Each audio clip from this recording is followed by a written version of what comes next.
Okay, folks, we're going to go ahead and get started. This House Retirement Committee. If you could have a seat. Appreciate everybody being here during the interim to discuss some of these bills and be, but also at the same time, be as fiscally prudent as we possibly can. I'm going to ask Representative Hill if he would open us up in a word of prayer. Let us pray. Our dear kind Heavenly Father, as we come to you with humble hearts, thanking you, Lord, for a beautiful day you have made. We thank you, Lord, for each and every one that's here. We pray, Father, you watch over them as they travel back home. We ask for your leadership and your guidance, and may we have receptive hearts to that. We ask these things in Jesus' name. Amen. Amen. Thank you, Dwayne. Okay, we've got 4 bills up on the agenda. I'm going to call up House Bill 838. Representative Chairman Fleming. Appreciate you driving up this morning. Go ahead. Mr. Chairman, I'm happy to be here. Appreciate y'all hearing House Bill 838. Mr. Chairman and committee members, House Bill 838, if I may, does one simple thing. It provides a similar retirement benefit to the office of the Speaker of the House, as do most state employees, or particularly the Lieutenant Governor or Governor receives. The House has on a couple of occasions passed some version of this. This one is very similar, and I would ask for y'all to please consider sending it off for a study so we could see exactly what the numbers are and then consider it again next year. Mr. Chairman, that's it. And what it does, I would be happy to answer any questions any committee members may have. Any questions from the committee? Okay, I got 2. Number 6. Yeah, that's me. I had to look. Chairman Green. Thank you. Thank you, Mr. Chairman, for bringing this committee. Yes, sir. How many? We have 3 speakers right now that are surviving, right? We have technically 4, but one of those probably only served a few months. Yep. And this requires you to have a full term as Speaker. So this bill would take you all the way back to Terry Coleman. Okay. All right. That's Yes, what sir. I was wondering. Yes, Thank sir. you. Okay, number 15. I think it's, Tommy. I just go show great minds think alike. He got my question.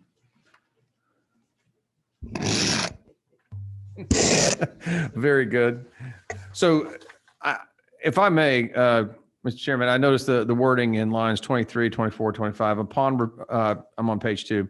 Upon retirement pursuant to subsection A, at any point on or after July 1st, 2022, and then it goes down to line 26, the individual may elect to receive a monthly service retirement allowance equal to 38%. So this would or would not affect prior speakers. I am told when Legislative Council drew it up, they drew it up in such a way that would affect any prior speakers. And I specifically did that because the oldest living speaker is a member of the other party. And I didn't want anybody to think that I wasn't trying to play sides with this. I understand. Number 18, is that Mary Frances?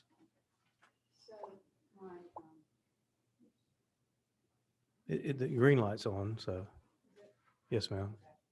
So my question is, it says 38%. So Yes, ma'am. how does 38% compare to the other, the regular, whatever the term you got in here, the in lieu of retirement allowance? So how does the 38% Yes, ma'am. compare to the retirement allowance that would have been provided? Yes, ma'am. Currently, the office of Speaker would receive the same retirement as any rank and file member of the legislature would. And as I understand it, and forgive me if I'm not exactly correct with the numbers, but right now that's once you vest in 8 years, that would be $28 per year per year of service per month of retirement. So let's say that you had 10 years of retirement and 10 years of service in the House, and you were able to retire at the appropriate age, then you would receive $280 per month, as I currently understand the system. So that our current system treats the office of the Speaker like any part-time legislator, not really the full-time job that I believe it has become and has been for a long time. And this bill tries to accomplish that. Does that make sense? Yes, ma'am. Chairman, we have one more question over here. I think Chairman Benton. Thank you. I noticed that there, and this is kind of a concern for me. There is no buy-in. In other words, if Speaker Ralston if we were to pass it, sign the law, and he retires, then he would have put no money in for that additional money. I'd ask him to draw it up as simple as I could. And the fact that there actually, it has been buy-in because, you know, that those people would have been a member of the legislative retirement system already. So there's already money in the system for them. But no, sir, I did not draw it up any more complicated regarding buy-ins because we're only talking about. My concern three there people. is that we're all buying in to receive, and I think it now is $36 or $38 times the number of years served. I believe it's $36. And yet, if he retires under this, 38% would be about $38,000 a year, correct? But very close to it. Yes, sir. Yeah. That's good. That's a good guesstimation. Yes, sir. Okay, thank you. Any other questions from the committee or those on Zoom? Sarah, is any more questions on? Okay, and now obviously these bills are fiscal in nature, need to be studied over the interim. So we'll need a motion to move these to actual review. I'm sorry, we got one more question. Representative Minority Wilkerson. What's your number, David? Yes, thank you, Mr. Chairman. To that point, to Representative Benton's point, if the actual study goes out and comes back, is it possible to reduce the cost if we wanted to add a buy-in, or is that something that can be done? You just can't increase the cost, but you could come back and reduce the cost. My understanding is we can always reduce the cost. Yeah. And that's why sometimes these bills are done at a higher level such that we understand a maximum amount of cost and we can trim it back and still pass the bill during the 22 or during the current 2-year term. We just can't go further. Can't go further. So if Right. you wanted to add a buy-in later to it, okay, thank you. Correct. That's correct. That's my understanding also, Mr. Chairman. We have one more question. Chairman Green. Mr. Chairman, at the appropriate time, I would like to move that House Bill 838 be moved on for an actuarial study. We got a move. Is there a second? Second. All in favor of moving to actual review over the interim, say aye. Aye. Aye. Any opposed? Very good. Thank you, Mr. Chairman. Mr. Chairman, thank you in the committee. I appreciate y'all letting me Appreciate present it. today, and thank you for the vote.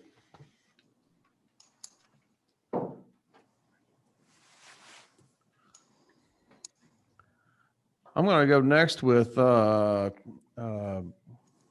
Representative Leverett. Thank you, Mr. Chairman. This is House Bill 780. And by the way, greetings to everybody. It's great to see everyone today and on Zoom and in all our ships at sea. This bill concerns the statewide business court, and it would move the judge of the statewide business court from the judicial retirement system where he currently is to the employees retirement system of Georgia. I think that has been the intention all along, because generally judges with statewide jurisdiction are a part of that system. Judge Davis, who's here today, is the judge of the statewide business court, has statewide jurisdiction. So we're trying to make his treatment more consistent with judges of similar authority. I believe that actually was the intention initially when the court was created, but apparently there was an error made there. So we're trying to rectify that. And right now there is just one judge. Judge Davis is the sole judge, but he's attached for administrative purposes to the Court of Appeals which of course, all those judges are part of the employees' retirement system. So we're just trying to make this more administratively consistent for the treatment of all those judges. And he's present here today. If any members of the committee have any questions for him or for me, I'd be glad to answer any. Okay. So we're just basically talking about moving. I'm sorry, I don't see any questions from the committee yet. I'll certainly ask for those. So we're basically talking about moving the burden of your pension as well as the assets related to it from one system to another, and that's all we're looking at doing, correct? That's correct. Mr. Chairman. Okay. Any questions for, yes, one moment. Whip Wilkerson. Thank you, Mr. Chairman. Just to make sure I understand, so lines 22 through 32 move the current assets, right? From one plan to the other. And then on line 38, it says on or after July 20th and prior to July 1st, 2022, they're going to move into the new retirement system. What happens to those that start after July 1st? Because you move it, but what about people that join the court afterwards? Well, are they automatically in the new plan? Yes, Mr. Whip, that I believe would be the accomplished in section 2, where the definition of appellate court judges within the employees' retirement system is broadened to include the judge of the statewide business court.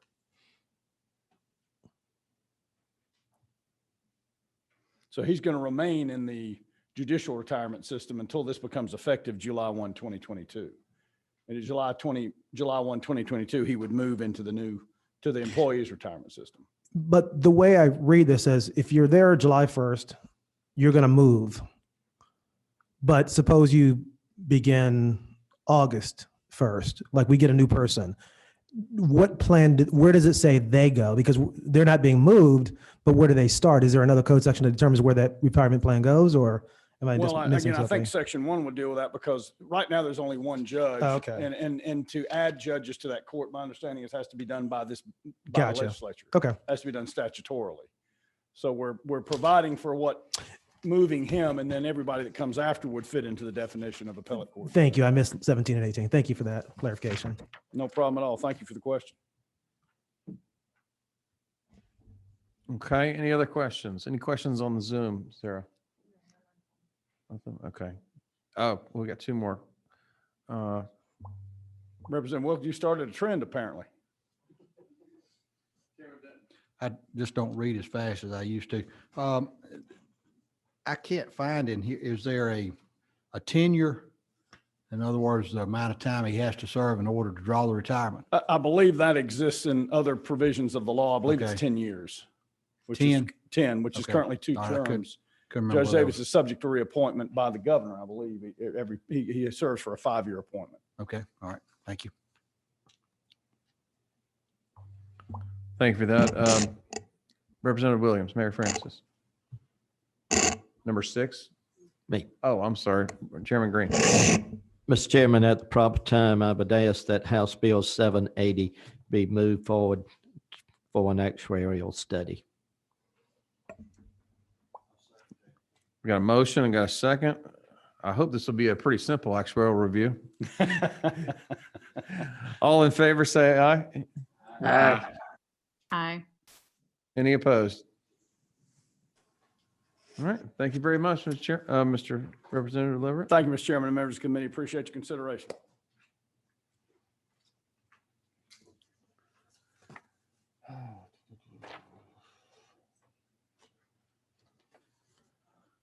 Okay. Representative Cantrell, my friend from Cherokee County. This is probably one of the more simple bills that we have, but there's probably a lot of discussion behind it. There may be. Thank you, Chairman Carson, committee members. Good to see everybody. I'm bringing you House Bill 824. It is a very simple bill. It actually has 2 things in it. On line 16, you can see they added or she. So it's he or she. And then on line 20 is the key feature. It takes the number from 28 to 60.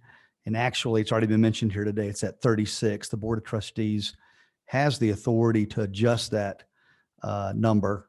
And I believe the last time it was adjusted was in the early 2000s. So it's been almost 20 years since that number's been adjusted. I don't know why it hasn't been adjusted in that time. I'm sure there are reasons. So the funding for the LRS has been on a great trajectory for the last several years, if you've looked at it at all.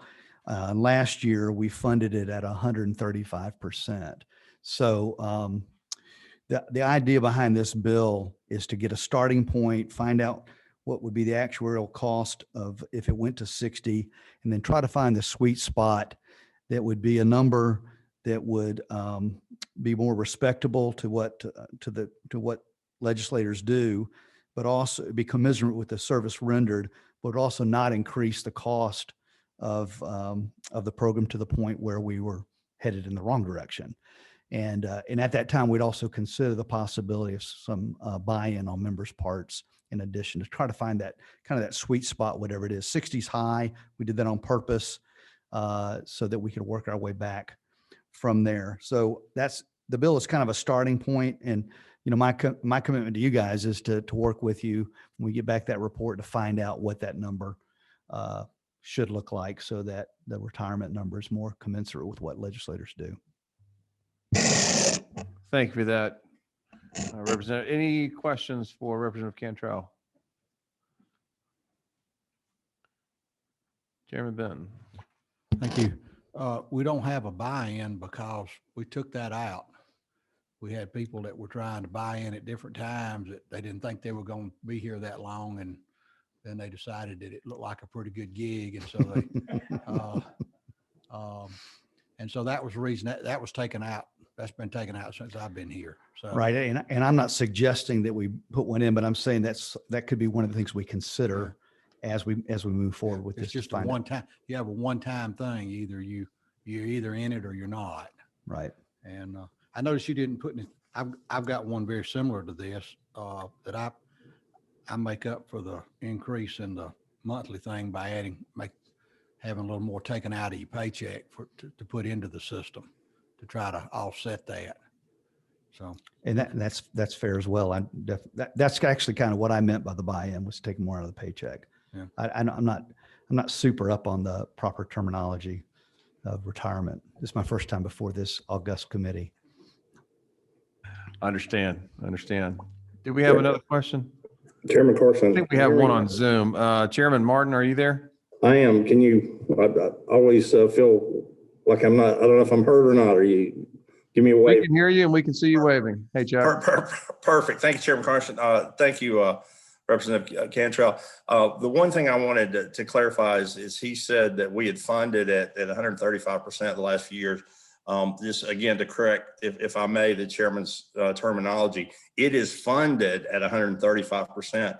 I'm looking at the report from 2020. The state has actually not had to put funds into the system since 2013 is what this report shows, because it is overfunded to the tune of 35, or actually 34% now. So it is returning more with the dividends, interest, and capital gains on the investments and the monies that are being put in, which are 7.5% of the members' paycheck, if you will, has far exceeded the payout.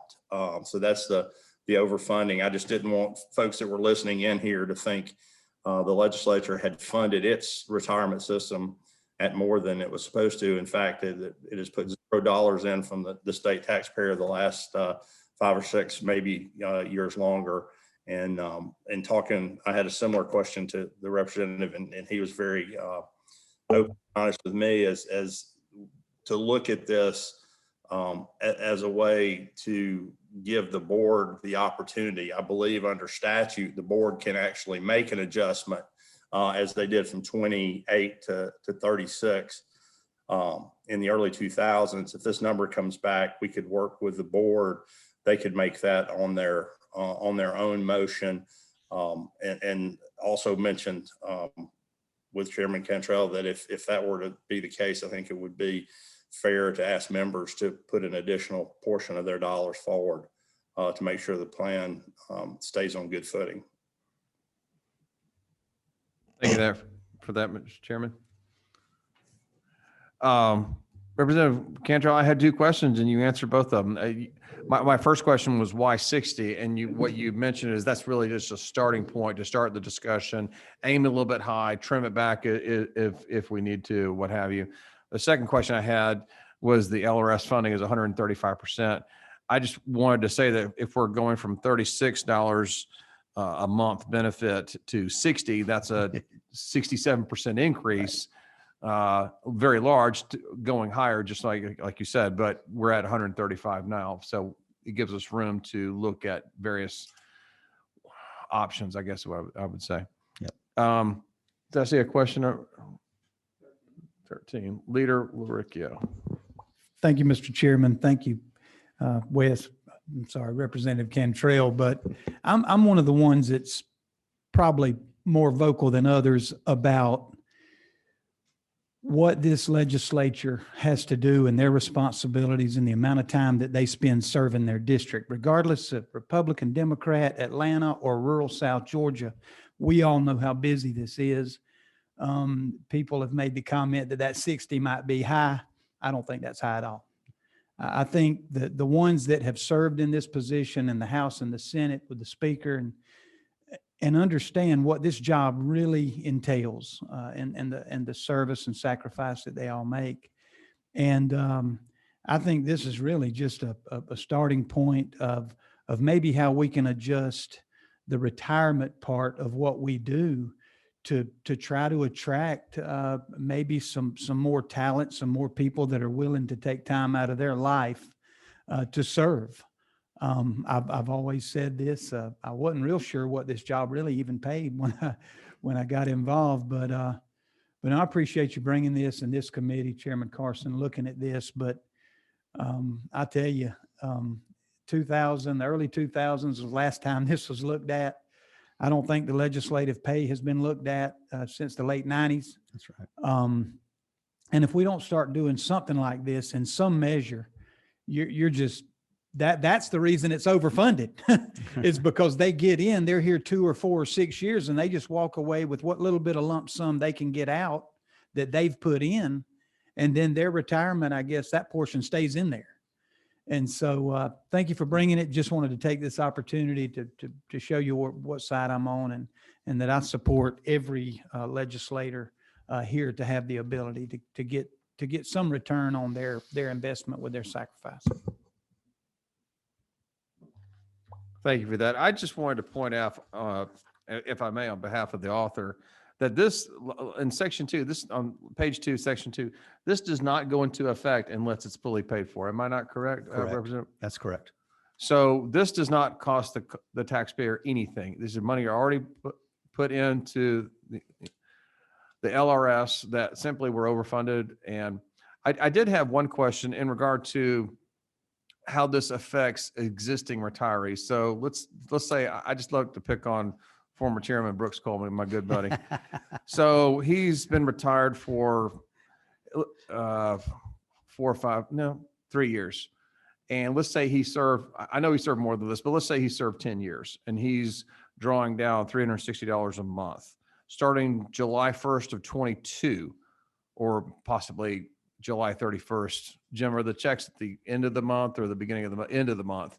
So July 31st of 22, would his check go to, under this, would it go to $600 per month? Chairman Carson, my understanding from legislative council, the way that this is written is it would only apply to members who had not yet retired. Because it's if you look at line 19, it says upon such retirement. So that's when you retire, it sets your rate and it would not be adjusted after that. I could be wrong about that, but that's the way I was told. It would only apply to members who had not yet retired. Chairman Carson. No. Chairman Carson. Okay. Blake, do you mind weighing in here? What is your number?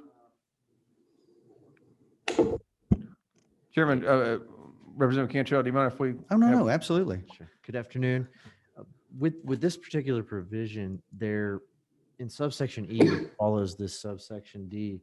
It says any increase in benefits payable under this retirement system, which becomes effective as a result of a change in the benefit formula provided for by subsection D of this code section, shall be applicable to beneficiaries of the system who are receiving benefits at the time the increase becomes effective. Okay, fair enough. That's So it's kind of an automatic, another part of the code that I didn't read. but we can adjust. So it would be to everybody, but So we the could impact would write it be an differently. immediate benefit starting July of 22 at some point during that month. Yes, that Okay. it would pass through. Unless we decided to write it differently. To pare it back, Mhm. like you said before. Okay. Mr. Thank you, Chairman, Mike. Any questions or other comments for the committee? Chairman Carson. All right, Chuck, Chairman Martin has another comment or question. Well, just a comment. Yeah, I think I concur with the attorney. I had the code in front of me as well in paragraph F. But I think, again, with what the chair had said earlier about this, looking at the actuarial maximum cost, if it applying to everyone would give us the largest cost to the system and would provide the opportunity to pare back, should not, because if I read the code right, and Mr. Travis can correct me, but if it is a change that is done by the board rather than by statute, it would then only apply to people that had not yet retired. That is what I believe happened from the 28 to 36. There's a paragraph G. So the way Chairman Cantrell has it drawn up would bring us back the maximum impact on the system and give the committee the maximum flexibility to right size it to be fair to the taxpayer and to the member. Thank you, Chairman Martin. Anything further from the author? No, sir. From the committee or on Zoom, any questions?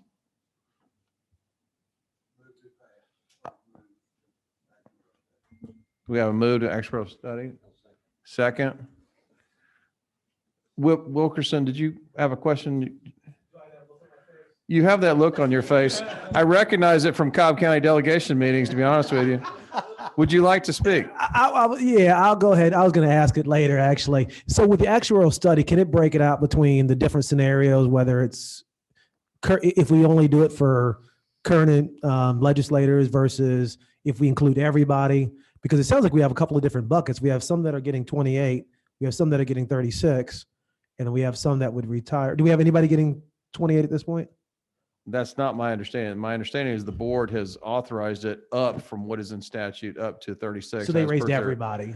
for $36 per month, yes. Okay, And okay. Chairman Benton can correct me if I'm wrong, but I believe it's $36 a month. Okay, but on the other point, they can break it out between the two, that if we want to change the bill to just apply to future retirees, we could do that. That would be part of the paring back, as I understand it. I think it'd be a good idea to have Jim Potman come forth. Would that be okay, Wes? Oh, sure. Okay.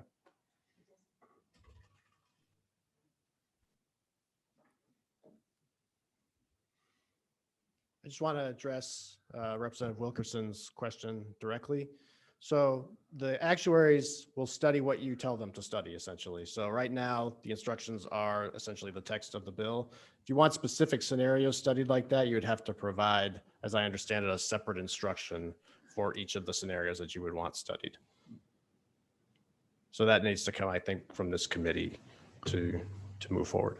So, yeah, and the only reason I asked that is because of how do we know how to pare it back if we don't know the impact of just doing future retirees versus past retirees? I mean, how do we even know how to pare it back, if we don't ask for that? if you want to put that in a paragraph request, I'm happy to put that on legislative letterhead and send it over to Department of Audit and Accountants. You want to talk about it afterwards? Yeah, I'm happy to talk about it Cool. afterwards. Thank you, Mr. Chairman. And, to your point, though, Dave, it makes sense to ask for it now rather than December, right? Yeah. Yeah, right. As opposed to, hey, can you tweak this and so forth. Representative Williams, did you have a question? What's your number? We're on Zoom. That's the reason I asked. Apologies. I'm Jim Potvin. I'm the executive director for ERS. I apologize for that. I should have done that as well. Is that our title? Chairman Kirby? We have a move and a second. Any other further discussion? All in favor, say aye. Aye. Aye. All Aye, opposed. Mr. Chairman, this is Patty Bentley. Can you hear me? Patty, this does not affect the funeral home industry, okay? That's the ultimate retirement. Good I to guess- hear everyone's voice. I hear you all. All opposed? Very good. Thank you, Thank you, Mr. Chair. Thank you. Thank you very much. I guess it could affect the nursing home interest. Okay, House Bill 845, Representative Kirby. By the way, I just want to say real quick, I know we've been out of session 6 weeks. I just want to appreciate the everybody being here, but also the sponsors of the bill. You could have done this via Zoom, but I believe in just being healthy and safe, but at the same time, it's personally, as far, and this is the chairman's personal opinion, I want to get back to a normal life sooner rather than later, but in a safe manner. So I just appreciate all the authors doing so in person rather than Zoom. Chairman Kirby. Thank you, Mr. Chairman. I think you've heard just about every part of this bill. This is kind of a composite of most everything you've heard. There are a few things on here. Lines 15 through 17, we define what the average monthly salary is, that being the average for the 24 months of the highest salary, normally the last in business, but it could be different. Lines 18 through 22, we define the term monthly salary to make sure that nobody thinks that includes any per diems, allowances, expenses, or anything else other than the actual salary. Okay. The one part that people ask about a lot, the term of office. Nowhere in code that we have been able to find does it define what our term of office is exactly that we refer to for several things. I myself came in a special election. I will be finishing my 6th term or my 5th full term. How do you want to call it? Who knows? All right. There's also those that occasionally resign early, maybe to run for something else or whatever reason. Did they complete a term or not? So this, for the first time, we're going to put in the code. And if you look on lines 59 and 60, kind of jump ahead, you will see where it says in lieu of 8 years of service, a member may substitute 4 terms of office in the General Assembly. Those in the freshman class of, not this biennial, but the previous one, will be 3 days short of 8 years after serving 4 terms. So when it talks about 8 years or 4 terms, we're going to very clearly say 4 terms is 4 terms. They took the wording out of the, or for what the start of our term is, it's right there on our commission that was already in code. And then they said it's going to just basically end on that 2nd Monday in January of the next odd number year, which is when the next session would start. All right. So if you do come in a special election, your term would be from the day you start till the end of that biennial. All right. So that could, on the actuary data, that will be calculated in here because that would affect a few people, not too many that don't make it, but 4 terms counting one less than 2 years. All right. But I think it is important for the first time that we define what a term is, and because it's used in other places in the code sections as well for legislative activities. Then in section 2, we raise the contribution. It goes from 7.5% to 9.5%. All right. And that is of the monthly salary, which has been defined now. Section 3 deals with those with prior military service, and what it does, it changes from that 7.5% contribution based off their total compensation to the monthly salary, again, which we've now defined in legislative terms. Section 4, again, similar to the one we just talked about, but it moves it to $50. And here's where I was talking to Blake, and as for actuary data, I would be very happy if we went ahead and did a friendly amendment on line 61 upon such retirement, basically those of us going forward, where it wouldn't pick up those. So we'd have the one at $60 that would include everybody that's already retired, and we can do this one at $50 just for those moving forward. All right. And then on section 5 is very similar to what Chairman Fleming, except this is just starting now and going forward, doesn't go back and pick up anybody in the past either. And then in section 6, again, all this for LRS has to be funded. That's the other wording before it will go into effect. So it's kind of a compilation of everything we've already, I think, since actuary data. Whatever we need to do, if we want that friendly amendment, we'll be happy to put that in there with Ledge Council's experts. He's doing that, and I'd like to send it off and see what the numbers look like. Thank you for that, Representative. But before we get to the committee, so this is for just for background purposes for the committee. This is being brought as a compilation of various issues to be addressed in one bill. Chairman Cantrell had one in regard to, we have an overfunding of LRS, so let's move that to a higher number. We have an issue of parity in regard to the speaker's pay. Let's move to that. So the overall compelling reason for your bill is what exactly? Because there's a number of issues. I think, the definitions is very important, where we define the average monthly salary, define the monthly salary, define the term. Yeah. Also, remember, we're moving it to 9.5% contribution for members of the legislative body from 7.5%. I think that increase is warranted, even though we are fully funded, but we're moving to $50. I mean, you did the math very quickly where you were, but we don't want to get in a situation where we're having to fund any legislative pension out of the state coffers. And beyond that, and then in the military service is also in this one. That I don't think we've talked about that before and other things, but if my memory serves me correct, we have not passed a bill to actuary data for bridging that military service at all, have we, this year? Jim would probably know off the top of his head. He's the world expert. We've established that, yeah. I have a couple of questions, but I'm going to ask the committee first. Anyone on Zoom have a question? I guess it's really just one question, if the chair may. On page 4, lines 74, 75, and 76. So the members would have a choice between such members shall receive a monthly service retirement allowance equal to the greater of, so it's the greater of, not the choice, but a greater of 38% of the average monthly salary, which you've defined on first page, or it would be, under your bill, $50 per month per year of service on line 75, the monthly service amount allowance provided by subsection D. So if I serve 10 years and under your bill is $50 per month per year, so it'd be $500 per month. It would be either 38% of my average pay or $500 per month, whichever is greater. Is that correct? Yeah, the 17.4, 38% of that is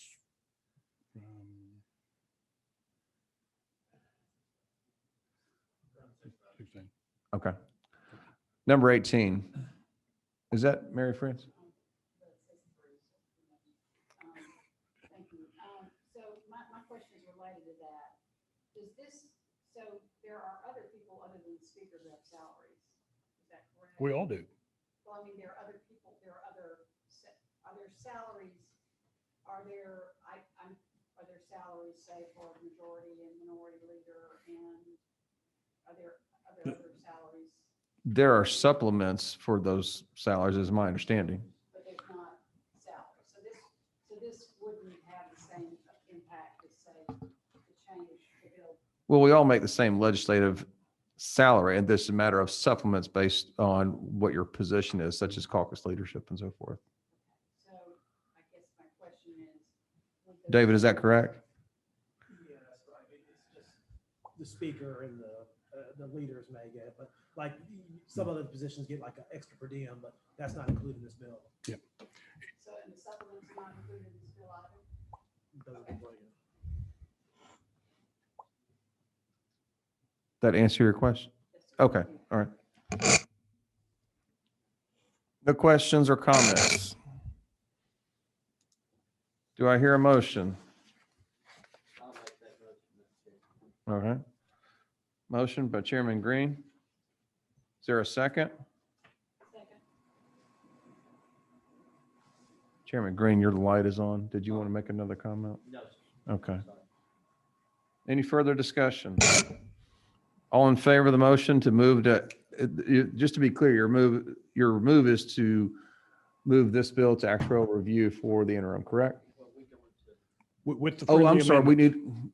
Let's do the motion for, and then we need to do that amendment. Let's work on that amendment with Mr. Travis. All in favor of moving this bill to actual review, say aye. Aye. Any opposed? And we have Aye. an amendment. Okay. And we have an amendment, I believe, on line 61. Chairman Kirby or Mr. Travis, did you want to suggest wording at line 61, upon such retirement? Did you want to put a conditional date? How did you want to do that? Yeah, I suggest exactly what Blake told me. Could you repeat that again for everybody?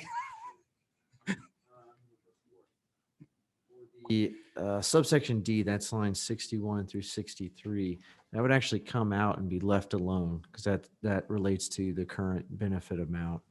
And then on lines, So you would remove that? yes, that would be deleted entirely. And then the moving forward increased benefit would be picked up on line 75. And that would be reworked to say the monthly service retirement allowance of $50 multiplied by the number of years of the member's credible service. Would it be the monthly service retirement allowance of 50 or a monthly retirement service allowance? Shall receive a monthly service retirement Okay. allowance, which shall be equal to $50 multiplied by the number of years of the member's credible service. So that would mean that anybody that's a contributing member on July 1, 2022, or after that date would be eligible to receive the increased amount, but it would not pass through to the existing members. So that wording would be Retirees. added at the end of line, would be changing the wording of lines 75 and 76, and we would be removing line 61, 2, and 3 Yes, that's correct. altogether. That's Does acceptable. the author agree? Yep, that's- Okay. Is there, can I get a motion on that amendment to the bill before we send it off? I got to move. Is there a second? All in favor, say aye. Aye. Any opposed? One no. Motion passes. Sarah, did you got that down? Blake, when do you think we can have a redrafted, maybe end of the week or so? Okay. All right. And I believe that's all our business. I did want to point out to the members that Sarah Arroyo here from the House Budget Research Office is a great resource. She put together, if you want to have something that's more or less a cheat sheet to talk to your constituents, this is a summary of all the bills we have in the Retirement Committee, which ones we've already voted out to fiscal review. You see the first one is House Bill 173. Chairman Benton, the governor's already signed that. So thank you for your work on House Bill 173.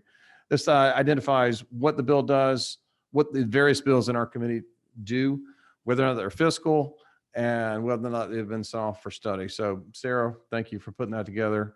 Members, feel free to reach out to us with any questions. All four bills are off for actual review. I appreciate your time. Any further comments? Yes, sir. Yes, sir. Do you need the committee's permission to, in your letter to the auditor, to do the audit, to go ahead and include things that might be brought up a little bit later on? I would prefer to have that. Yes. Yes, I would.